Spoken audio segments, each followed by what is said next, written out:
और वहां क्या थी, विश्व धर्म संसद थी, पार्लियामेंट ऑफ वर्ल्ड रिलीजन्स थी,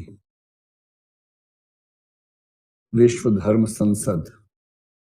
बड़ी मुश्किल से वहां पहुंचे, वहां जाके बोले भाई हमको बोलने का मौका दो, बोले तो टाइम निकल गया, सबका टाइम ही नहीं बचा है, खत्म ही हो रहा है। बड़ी रिक्वेस्ट है, देखो भारत से आया हूँ, पूरा भारत का प्रतिनिधि हूँ, मुझे बोलने का मौका दो। अंत में संयोजक ने कहा देख भाई टाइम ज्यादा नहीं है, 2 मिनट का समय दे रहे हैं, उससे ज्यादा मत बोलना, माइक ऑफ कर देंगे, पीछे से ध्यान रखना, 2 ही मिनट है। तो बोले ठीक है, मैं 2 ही मिनट में प्रयास करूंगा कि हिंदू धर्म का सार समझा दूं। हिंदू धर्म का सार दो जिंदगी में समझ में नहीं आता, 2 मिनट में कोई क्या समझाएगा। पर संयोग क्या बना, देखिए कमाल कर दिया। इन्होंने जाके एक ही वाक्य बोला, कहते हैं कि वे तालियां इतनी बजी कि कई मिनट तक बजती रही, लोग खड़े हुए कि ऐसा कभी सुना ही नहीं था। इतना ही बोल रहा था, sisters and brothers of America. वो लोग पगला गए कि अरे सिस्टर्स एंड ब्रदर्स कैसे बोला। बाकी लोग बोलते थे gentleman, gentle ladies, my dear friends, ये बोल रहा sister and brothers of America, क्या बात है। इसको भाईचारा कहते हैं। भाईचारा से बिहार का चारा मत सोचिएगा, अलग है। भ्रातृत्व, फ्रेटर्निटी, ब्रदरहुड, कि दुनिया के सब लोग भाई बहन हैं, मतलब एक आध छोड़ के बाकी सब भाई बहन हैं। ये वाला जो भाव कहने के लिए होता है, ये भाव किसी धर्म के व्यक्ति ने ठीक से एक्सप्रेस कर दिया कि अमेरिका के सब लोग मेरे बहन और भाई के रूप में। और लोग सुना, चौंक गए, आपस में देखा एक दूसरे को, फिर बोले क्या बात है, ताली बजानी शुरू की। शुरू तो एक ही आदमी करता ताली बजाना, फिर सबको लगता है हाँ सही बात है, बजाओ।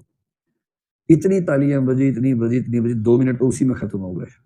फिर संयोजक जी आए, बोले सुपर हिट जा रहा है, आप और बोलिए थोड़ा सा, आप और बोलिए। उसके बाद उन्होंने भाषण दिया और अमेरिका में प्रसिद्ध हो गए, बहुत प्रसिद्ध हो गए। अमेरिका की समृद्धि देख के दुखी होते थे, मतलब इसलिए कि उनका क्यों हो गया, भारत के पास क्यों नहीं, ये भाव। फिर तो प्रसिद्ध कथाएं बन जाती हैं। उसके बाद एक कथा बन गई कि ये तो अपना योगी जी वाली ड्रेस में थे वहां पर, जो आदित्यनाथ जी पहनते हैं वैसी वाली, भगवा वस्त्र, क्या बोलते हैं उसको, चोगा नहीं, गेरुआ तो रंग हुआ ना, उस कपड़े का नाम क्या होगा, चोगा। हाँ, तो गेरुआ चोगा पहन के अमेरिका में घूम रहे थे। अच्छा, किसी देश में वहां से अलग टाइप का कुछ पहन के घूमेंगे तो लोग देखेंगे तो सही, आपको जरूर विशेष रूप से देखेंगे और दिखाएंगे भी कि देखो देखो वो देखो, ऐसे करके दिखाते हैं।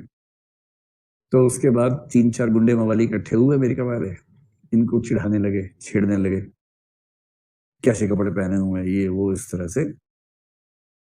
फिर इन्होंने एक वाक्य ऐसा बोला, लोग कहते हैं क्या बोला था, उनकी भी आंखें खुल गई तुरंत। विवेकानंद बोले You are from a country where tailor makes a man gentle, and I am from a country where character makes a man gentle. उन्होंने बोला था कि मैं एक ऐसे देश से हूं जहां चरित्र व्यक्ति को महान बनाता है, और तुम उस देश से हो जहां दर्जी व्यक्ति को महान बनाता है। तुम कपड़ों में महानता ढूंढते हो, हम चरित्र में महानता ढूंढते हैं। आज तक तालियां पिट रही हैं, जैसे भी यहाँ पिट गई ना। अब एग्जैक्टली पता नहीं कि ये हुआ था कि नहीं हुआ था, या थोड़ा दाएं में हुआ था, जैसे भी था, लेकिन ये बात अच्छा आपके सामने की बात है। तो प्रसिद्ध बात है कि ऐसा हुआ। बहरहाल, अगर कोई आपसे पूछे विवेकानंद जी का असली महत्व क्या है, 2 चीजों में महत्व है इनका। असली महत्व एक तो यह है कि उन्होंने विश्व के सामने हिंदू धर्म को एक स्टेटस दिलवाया जो उससे पहले तक प्रायः नहीं मिलता था। और इसलिए सब लोग मानते हैं कि धर्म सुधार या जो पुनर्जागरण था, हमारा नवजागरण का आंदोलन था, उस दौर में हिंदू धर्म को दुनिया के सामने सही रूप में रखने का काम जो व्यक्ति कर पाया वो है विवेकानंद। ठीक। दूसरी बात, हिंदू धर्म के भीतर जो सुधार होने चाहिए थे, उन सुधारों को सबसे ठोस तरीके से जिस व्यक्ति ने रखा वो भी विवेकानंद है।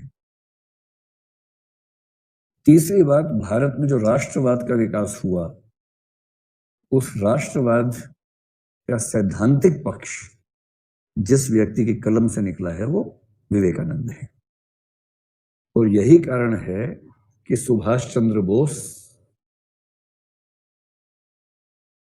और बहुत सारे क्रांतिकारी, तिलक भी एक सेंस में आप ले लीजिए, इनमें ये जो पूरी धारा है, ये सारी की सारी धारा जिस व्यक्ति को फॉलो करती है वो व्यक्ति विवेकानंद ही है। मोटी मोटी बात समझ में आ रही? एक पश्चिमी व्यक्ति बहुत प्रभावित हो गया था इनसे।